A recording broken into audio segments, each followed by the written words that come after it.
الحمدللہ رب العالمین والصلاۃ والسلام علی سید الانبیاء والمرسلین۔ ناظرین کرام، میں نے ایک شخص کو ایک کہانی سنائی۔ میں نے کہا کہ بزرگوں کا ایک گروہ تھا، کچھ بزرگ تھے، بابے تھے۔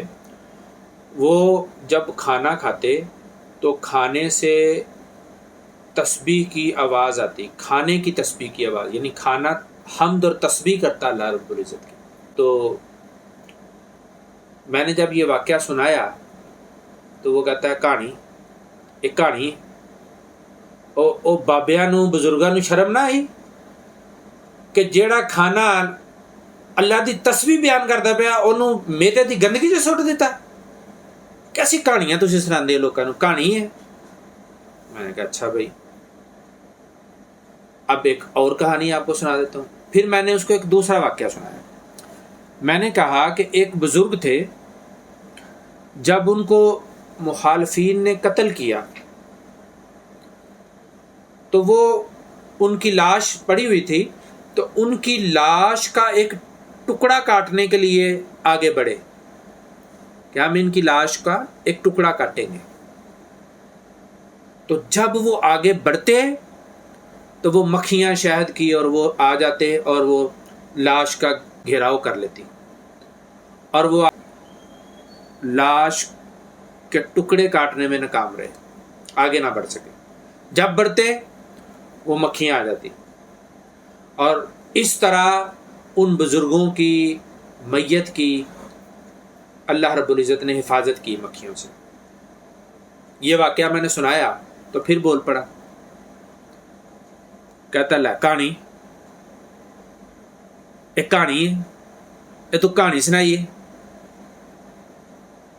کیڑے بابا جی سن جڑے اللہ دے نبی دے چچا تو بھی اگے سن، انہوں تو بھی افضل سن؟ انہوں دے چچا امیر حمزہ دی لاش دا تے مسئلہ کیتا گیا، تے اے اس تو وڈے بابا جی سن جنہاں دی حفاظت اللہ نے مکھیاں نال کرنی سی لاش دی۔ کہانی اے تسی کہانیاں بنائیاں نے۔ اچھا جی۔ پھر میں نے حوالہ دیا اس کو، شرمندہ نہیں ہوا۔ پھر بھی ڈیٹھ آدمی کہاں سے شرمندہ ہوتا ہے؟ میں نے کہا چلو ایک اور واقعہ سن لو، پھر میں تمہیں بتاتا ہوں، اس کا حوالہ دیتا ہوں۔ پھر میں نے اسے تیسری کہانی سنائی۔ میں نے کہا کہ ایک شخص تھا کا گستاخ بھی تھا اور بے ادب بھی تھا، اور وہ جب فوت ہوا، مرا، تو اس کے لوگ اس کو دفناتے تو اس قبر اس کو باہر پھینک دیتی۔ وہ رات کو دفنا کے گئے، صبح دیکھا تو اس کی لاش باہر تھی، انہوں نے اس کو دوبارہ دفنا دیا اور پہلے سے گہری قبر کھودی، دفنا کے چلے گئے۔ جب اگلے دن دیکھا تو وہ لاش پھر باہر تھی۔ انہوں نے کیا کیا کہ تیسرے دن اس سے بھی گہری قبر کھودی اور اس کو دفنایا۔ جب دیکھا اگلے دن تو وہ لاش اس کی پھر باہر تھی۔ یعنی اس گستاخ کو زمین بھی قبول نہیں کر رہی تھی۔ میں نے یہ واقعہ سنایا تو وہ پھر بول پڑا کہ نہ کہانی ابو جہل تے ابو لہب تو وڈا کیڑا سی گستاخ، تو جے انہاں دیاں قبراں نو زمین نے قبول کر لیتا ہے تو انہاں دیاں کیوں نہیں کرے گا؟ یہ کیڑا وڈا سی گستاخ؟ یہ تسیاں بھی بابیاں دی بزرگاں دیاں کہانیاں سنائیاں نے، کہانیاں بنائیاں نے تسی۔ پھر میں نے اسے کہا بھائی اس کا حوالہ موجود ہے۔ پھر میں نے اسے حوالہ دیا کہ یہ جو لاش باہر پھینک دی جاتی تھی، یہ ایک عیسائی تھا جو مسلمان ہونے کے بعد واپس اپنے دین پہ پلٹا، اور یہ حضور کے دور کا واقعہ ہے اور صحیح بخاری میں ہے، اور حدیث نمبر ہے 3617۔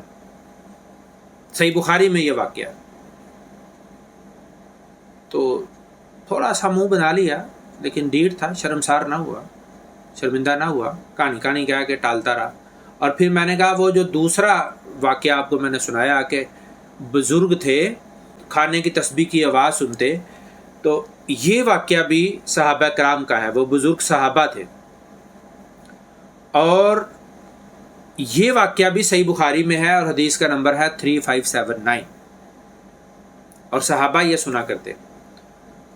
تو پھر کہنے لگا کہ یہ تو معجزہ ہوا، تو بابیانل کتنے لاتا؟ میں نے کہا بھائی معجزہ تب رہتا اگر حضور سنتے صرف، تو وہ معجزہ ہوتا۔